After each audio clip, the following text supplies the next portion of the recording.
My husband, Marcus, called me worthless after I told him I had been laid off. He didn't realize I was setting a trap. The truth was, I had just been promoted to senior vice president with a salary that could have completely shifted our lives. But instead of encouragement, what I received was anger. The very next day, I stumbled on late-night calls, his mother's meddling, and a secret so devastating it turned my world upside down. That was the moment I stepped into a battle I never expected to fight. This isn't only a story about deception, it's about survival, strategy, and reshaping the ending they thought they could force on me. I flipped thick slices of cinnamon bread in a cast-iron skillet while the skyline of Atlanta gleamed beyond our 28th floor windows, sunlight bouncing like steel fire. "Breakfast, Marcus," I called, stacking the French toast with strawberries and powdered sugar. My husband, 35, slid past the counter, phone glued to his hand, without sparing me a glance. He grabbed only his black coffee in a travel mug, the routine I had maintained for nearly a decade. "The executive dinner is at 7 tonight," I said lightly. "I'm hosting the whole department downtown." "Real creators don't waste time at company events, Alicia," he muttered, eyes locked on the screen. "Some of us are building things that matter." I set the spatula down before my shaking hands betrayed me. Just 3 days earlier, in a sleek office overlooking the river, I had been offered the position of Senior VP of Brand Growth. 31 years old, finally trusted to lead, with a salary that doubled what I'd been earning. The hug from my boss felt like receiving a medal after years of being underestimated. But Marcus hadn't handled my last promotion well. That night at his cousin Devon's house, he joked about being a kept man. Later, after too many bourbons, he accused me of trying to strip him of his manhood. Since then, I had tucked the promotion letter inside my work tote, waiting for the right moment, a moment that never seemed to arrive. "Mom's coming this weekend," Marcus announced suddenly, his tone sharp. "Sharon's going to help us get our finances under control." "Our finances?" I asked evenly. I had refinanced, negotiated, and stretched every paycheck while his failed startups burned through savings like dry paper. "If you weren't so controlling, I wouldn't need to bring in my mother," he shot back. The spare bedroom where we once whispered about painting walls for a future baby had become his office, cluttered with a ring light and a whiteboard for investor calls. That evening, his phone rang. He stepped onto the balcony, laughter spilling out, a laugh I hadn't heard in months. "Who was that?" I asked when he came back inside. "Terence. We're working on tomorrow's pitch," he said casually. Terence, whose social media showed him at a Hawks game that same night. By midnight, I lay in bed staring at the ceiling, my chest heavy with the weight of suspicion. Somewhere between his carefree balcony laugh and the obvious lie about Terence, something in our home shifted. The air itself felt like it was waiting for a storm. By Thursday, the thought had settled so deeply inside me that I couldn't shake it. What if I truly needed him? Not applause, not congratulations, but actual support. In the restroom at work, I studied my reflection in the mirror. Neat bun, tailored blazer, a new title swelling quietly inside me. I whispered to the glass. "I got fired." The words felt unnatural, like trying on shoes that didn't fit. But I needed to see how he would react. I practiced the line through back-to-back meetings where my team congratulated me without knowing the truth, through a lunch with the legal department where I nodded without hearing a word, through the crowded ride home on the Red Line. When I walked through our door at 6, Marcus sat on the couch, laptop open to one of those entrepreneur forums where men hype each other up with jargon. "I got fired," I said flatly. The shift in him was immediate and violent. His fingers froze, laptop slammed shut. He stood, rage flooding across his face. "Of course you did," he spat. "You've always been a lightweight, Alicia. 31 and still stumbling. Now everything's on me. The rent, the bills, all of it." Not once did he ask what happened. Not once did he ask if I was okay. "I'm sorry," I managed to say. "Sorry doesn't pay rent," he snapped, already pulling out his phone. "I need to tell Mom." I fled to the marble bathroom I had personally renovated with my last bonus check and locked the door. Through the door, I heard his voice shift from fury to triumph. "You were right, Sharon," he said into the phone. "She finally messed up. No, not maybe, she got fired today." My stomach twisted. They had been waiting for this moment. "Once we deal with the apartment, it'll be easy," he continued, almost gleeful. "She's crying in the bathroom right now." I pressed my back against the door, tears burning my eyes as I listened to him narrate my pain like it was entertainment. When the call ended, he blasted sports highlights, volume cranked to drown out my quiet sobs. At 3 a.m., still sitting on the cold tile floor, I composed myself and typed a message to my assistant. "Family emergency. Working remote tomorrow." It wasn't a lie. My family was a blazing fire. If I was his experiment, then I would gather my data. I would find out exactly what he and Sharon were plotting in the ruins of our marriage. At 9 the next morning, Marcus left for an early meeting with Terence. I cracked our bedroom window open just enough to funnel balcony sounds like a stethoscope. Then I slipped into the hall closet, pressed between heavy coats, my phone recording. By noon, his voice drifted in, smug and satisfied. "She finally got fired, Mom. Just like you said." A pause. Then words that made my pulse stagger. "No, she doesn't know anything about Camille. The baby's due in 3 months." Camille. Baby. 3 months along meant he had gotten her pregnant while I was defending him at happy hours, while I was covering our bills, while I was planning our anniversary. "Once the apartment's handled," Marcus added, "Camille can move in properly. That spare room will make the perfect nursery." My breath caught in the dark closet. 20 minutes later, the door opened without knocking. Sharon swept in with a thick envelope in hand. She spread out forms on the table like she was dealing cards. "Since the lease is in Alicia's name," she said coolly, "we'll document her non-payment. File, and she's out. Offer her $800 to start over." $800.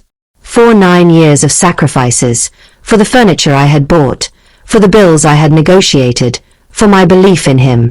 They talked about pastel paint colors and animal decals, about Camille's taste in curtains, about fixing appearances for their church circle. Only one complication came up. Camille's divorce wasn't finalized. Marcus brushed it off. Her husband's gone. He's not fighting it. I stood in the dark closet, silent, listening to them design a future that erased me completely. That night, when Marcus finally fell asleep, I unlocked his phone. Screenshots stacked quickly. Texts with Camille about baby names, a secret credit card registered under Sharon's address, purchases for jewelry, prenatal vitamins, and a small studio across town. A group chat named Fresh Start with photos from a baby shower at Devon's house, his own cousin hosting the celebration. While I prepared slides for a major conference keynote the next morning, Marcus sat across the table lecturing me gently about how humility builds character. I nodded, pretending to scroll job sites. In reality, I was preparing for war. Over lunch, I confided in Tamika, my paralegal friend. She glanced at the screenshots, her expression dark. "Document everything," she said firmly. "Georgia law counts marital waste, and you've got enough here to bury him. Open your own account." Quietly.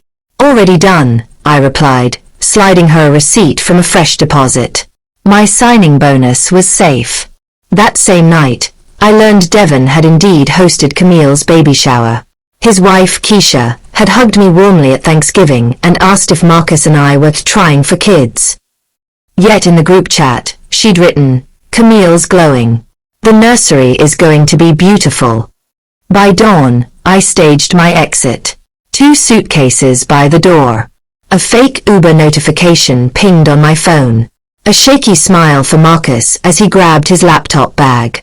"You've been so patient," I murmured. He whistled as he left, convinced his plan was working.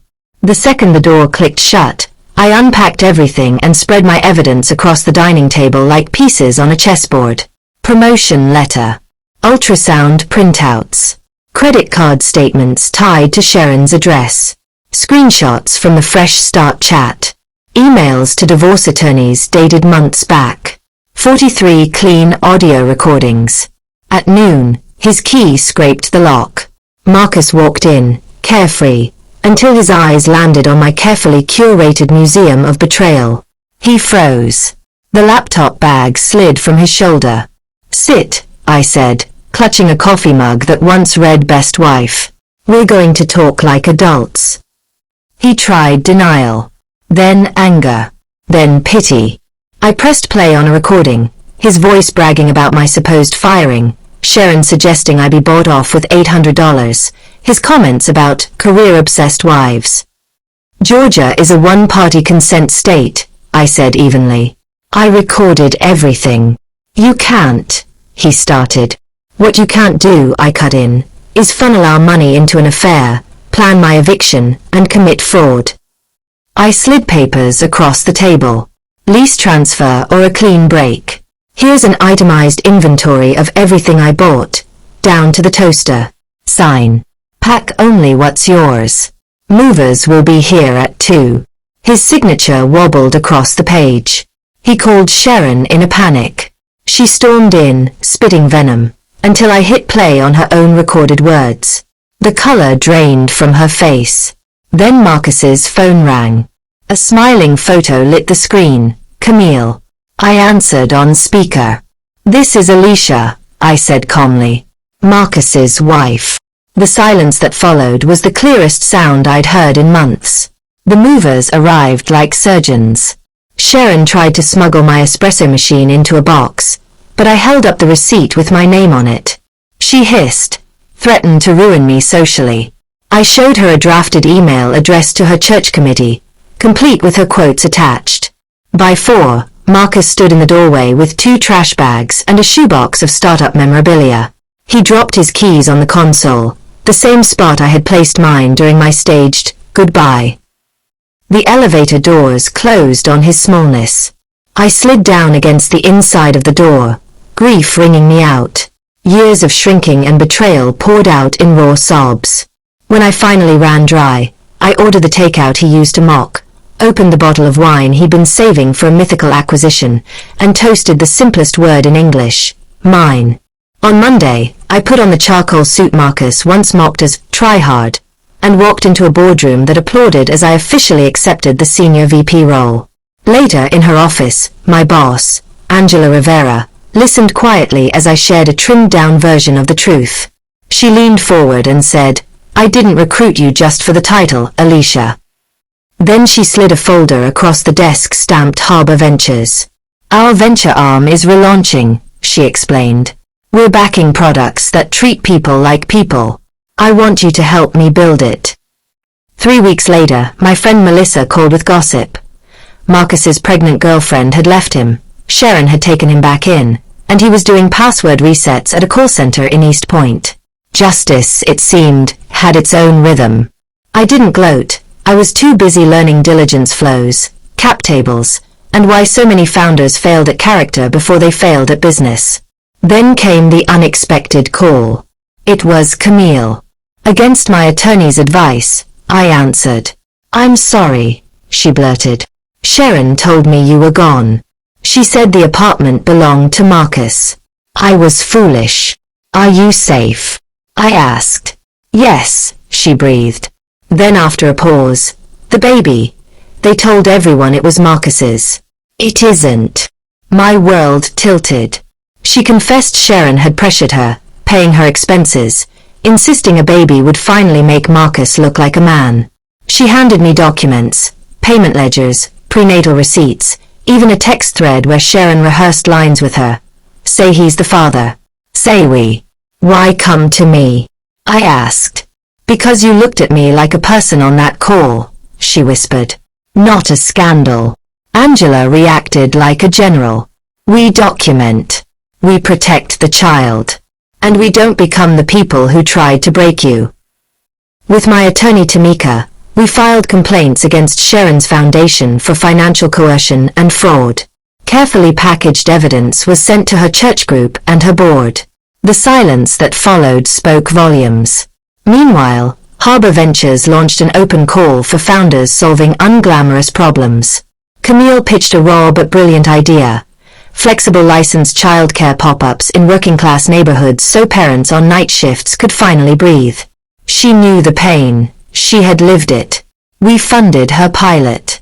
I mentored her through permits, insurance, and her first terrifying hire. Within a week, the pop-ups were full, and waitlists grew like wildflowers through concrete. Then came irony. Marcus's old startup defaulted on its cloud bills, and its one working feature, a scheduling engine, was being auctioned off. Angela raised an eyebrow at me. "It's not revenge," I said. "It's repurposing waste." We bought it for less than the price of the espresso machine Sharon had tried to steal. 2 weeks later, Camille's childcare platform used it to match caregivers to families within minutes. Chaos cut in half. On launch day, I watched her in the play corner, a tiny hand gripping her finger. She cried quietly, then got back to work.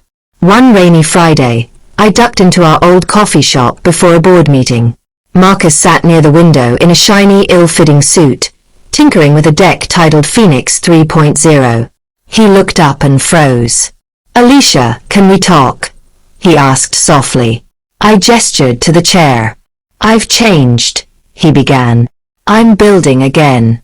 Small checks, but I've learned." "Have you apologized to Camille?" I asked. "To the child who will grow up reading the truth online?" He flinched. I slid a non-disparagement and restitution agreement across the table. Pay back every dollar you siphoned with that secret card into the fund. Record a statement taking responsibility. No excuses. Then maybe I'll pay you for a one-day handoff, so others can maintain what you built. He stared at the paper, then pushed it away. "You always wanted to win." "I wanted a partner," I said. "When I didn't get one, I built something better." He left without signing. I ordered a lavender latte. That afternoon, Camille's project expanded into 3 more neighborhoods. At the ribbon cutting, a grandmother squeezed my hands. "You gave me my night shift back," she said, eyes glistening. "We kept our apartment." I thought of burnt French toast, a nursery that never was, and the way betrayal had tried to erase me. Instead, I had rewritten everything. Here's the twist. I didn't just escape their story. I rewrote the genre. Not a revenge tale, but a rescue. My rescue. Camille's rescue. And the rescue of dozens of parents who needed midnight childcare more than another pitch deck. If you've ever been told you're too much, take this as your permission slip. Be exactly that. Build anyway. And when they ask how you did it, smile and say, "Chess, not checkers." In the end, what tried to destroy me became the very thing that rebuilt me. Betrayal forced me to sharpen my vision, to choose myself, and to create something far stronger than the life they planned for me. Marcus lost more than a marriage. He lost the chance to stand beside a woman who refused to shrink. Sharon's schemes collapsed under the weight of her own lies. And Camille, once a pawn in their game, became a partner in building a future neither of them could have imagined. This isn't just a story about walking away. It's about reclaiming power, rewriting endings, and turning chaos into opportunity. Because survival isn't enough. Thriving is the real victory. So if you've ever been underestimated, lied to, or cornered into doubt, remember this. You don't just get to leave the story. You get to rewrite it. And sometimes, the greatest revenge isn't revenge at all. It's rebuilding a life so bold and unshakable, they have no choice but to watch from the sidelines.